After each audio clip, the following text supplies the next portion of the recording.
Okwesi kunako konke ukuthi uLondo uyahlola cabanga. Usezothini-ke manje laphaya komama bomhlanga? Hhayi udiliza shame, hhayi hhayi hhayi hhayi hhayi. Sahleli-ke futhi udiliza nalo mngani, eyi hlezi ehleli nalo mngani wakhe udiliza. Besahleli kanjalo kudlula uNozibusisa, ngikhumbula uNozibusiso le ngithe keep her in mind, lo wayebuya emhlangeni. Yebo-ke yena-ke impela. Enze njani udiliza ahamba aye kuyena futhi ayomshela.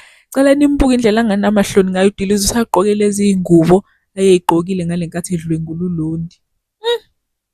Hhayi akanamahloni, shameless, shameless. Yafike-ke amshelashele bese uNozibusisa eyamtshela ukuthi yena uzomunikeza inamba yomuntu akufanele akhulume naye.